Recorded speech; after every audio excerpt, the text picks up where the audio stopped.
नमस्कार दोस्तों, कहानी संग्रह में आपका स्वागत है। एक गांव में मनोहर जी और कमला अपने दो बेटे और बहू के साथ बिल्कुल सुखी रह रहे थे और दोनों 60 साल से ऊपर के हो चुके थे। वह अपने परिवार के साथ बहुत ही ज़्यादा खुश थे। वह दोनों ही अपने पोते और एक पोती के साथ हंसी मजाक करते और उन्हें अच्छी अच्छी कहानियाँ भी सुनाते। लेकिन उनकी दोनों बहुएं बहुत ही खराब थीं और वो अपने सास ससुर की बिल्कुल भी सेवा नहीं करती थीं। लेकिन यह बात मनोहर जी और कमला अपने दोनों बेटों को इसलिए नहीं बताते थे क्योंकि वह सोचते थे कि घर में बेवजह लड़ाई हो सकती है और वैसे भी हम कितने दिन जिएंगे। लेकिन एक दिन तो उनकी एक बहू ने बिल्कुल ही हद पार कर दी। दोपहर के 3 बज गए लेकिन उसने उनको खाना भी नहीं दिया, जबकि उनकी दोनों बहू और बच्चों ने कब का खाना खा लिया। अब बेचारे मनोहर जी और कमला दोनों कमरे में अंदर भूखे ही बैठे थे। लेकिन जब उनका पोता उनके पास आया तो उसने फटाक से पूछा, दादी जी, दादाजी, आज आप दोनों ने खाना क्यों नहीं खाया? तो उसके दादा मनोहर जी ने अपने दुखी मन को छुपाते हुए कहा कि बेटा, तेरी दादी और मैं तो पहले ही खाना खा चुके हैं। उस वक्त तुम खेलने गए हुए थे। इतने में ही दूसरे कमरे में से उसकी माँ आ जाती है और अपने सास ससुर से कहती है कि क्यों भड़का रहे हो मेरे बेटे को? तुम्हें कुछ काम धाम तो है नहीं, बस यहीं पड़े रहते हैं। ये नहीं कि जंगल से थोड़ी बहुत कुछ लकड़ियाँ ले आए। दुनिया के सास ससुर इतना काम करते हैं। तभी मनोहर जी ने कहा, दुनिया की कोई भी बहू अपने सास ससुर से इस तरह बात नहीं करती। तभी मनोहर जी का बेटा काम करके घर आ जाते हैं और घर में लड़ाई होते देखा तो पत्नी से पूछा कि क्या हुआ, तो पत्नी ने भी दो की चाल लगा दी। तभी दोनों बेटे ने गुस्से गुस्से में अपने माता पिता मनोहर जी और कमला को ना जाने क्या क्या बुरा भला कह दिया। तो मनोहर जी ने भी अपने बेटों से कहा कि बेटा, तुझे पता नहीं, आज बहू ने हमें खाना भी नहीं दिया और यह रोज ही हमसे कुछ ना कुछ उल्टा सीधा कहती रहती है। तभी इस बात पर उसकी बहू और चिल्लाते हुए कहती है कि हाँ, मैं तुम सबको ही बुरी लगती हूँ, ऐसा करती हूँ, मैं इस घर से निकल जाती हूँ। तो पत्नी का ऐसा ड्रामा देखकर दोनों बेटों ने अपने माता पिता से कहा, पिताजी, चलो, तुम्हारी बहू ने एक दिन तुम्हें खाना नहीं दिया, एक दिन खाना नहीं खाओगे तो मर नहीं जाओगे।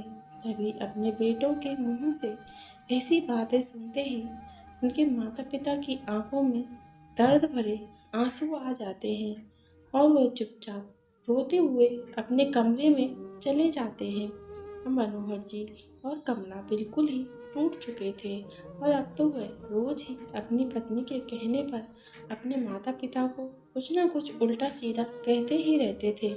तभी एक दिन मनोहर जी के बेटों और बहुओं ने रात में अपने माता पिता को दूर जंगल में छोड़ने का प्लान बना लिया और अगले दिन मनोहर जी के बेटे ने बड़े प्यार से कहा, पिताजी, आप दोनों को आज मैं कहीं घुमाने लेकर चलूँगा। तो उनका बेटा रात के समय कच्ची नींद में ही अपने माता पिता को उठाता है और अपने साथ एक बैलगाड़ी में बिठाकर ले जाता है। वह गांव से बहुत दूर एक जंगल में लेकर चला जाता है। कुछ देर बाद वह घर से बहुत ही दूर चले जाते हैं। अब एक अंधेरी गुफा आ जाती है तो उनका बेटा सोचता है कि मैं अपने माता पिता को यहीं छोड़ देता हूँ और यहाँ तो कई जंगली जानवर भी रहे होंगे और वह कल तक इन्हें खाकर खत्म भी कर देंगे। वह अपने माता पिता से कहता है, पिताजी, आप थोड़ी देर यहाँ बैठिए, मैं अभी आता हूँ। यह सुनकर मनोहर जी की आंखों में आंसू आ जाते हैं और वह सब समझ जाते हैं, लेकिन अब वो कर भी क्या सकते थे। तभी वो दोनों वहीं एक जगह पर बैठ जाते हैं और अपने बेटे से कहते हैं, बेटा, जब तक तुम नहीं आओगे तब तक हम यहीं बैठे रहेंगे, जिंदा या मुर्दा। लेकिन उनके बेटे को अपने माता पिता को अकेले छोड़ने में जरा भी शर्म नहीं आई। तो बेटा अपने घर पहुंच जाता है, लेकिन जब वह अपने घर पहुंचता है तो सामने उसका 8 साल का छोटा बेटा खड़ा होता है। उसे देखकर मनोहर जी का लड़का चौंक जाता है। तो वह कहता है, बेटा तुम इतनी जल्दी क्यों उठ गए, तुम्हें कहाँ जाना है। तभी इतने में छोटे बेटे की बात सुनकर मनोहर जी का बेटा खड़ा खड़ा रोने लग जाता है।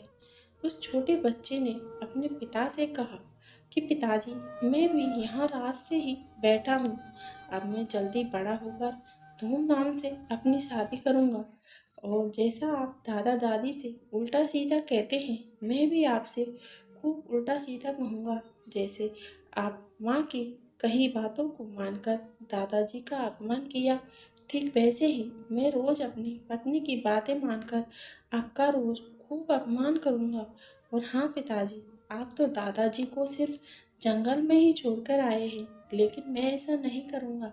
मैं तो आपको एक बहुत ऊंची खाई से नीचे फेंक दूंगा। हाँ पिताजी, मैं भी बड़ा होकर आपकी तरह ही बनूंगा। आज जैसे आपने दादाजी के साथ किया, ठीक वैसे ही कल मैं भी आपके साथ करूँगा। इतना कहकर मनोहर जी का पोता अंदर चला गया, लेकिन उसकी ऐसी बातें सुनकर मनोहर जी के बेटे के आंसू रुकने का नाम ही नहीं ले रहे थे।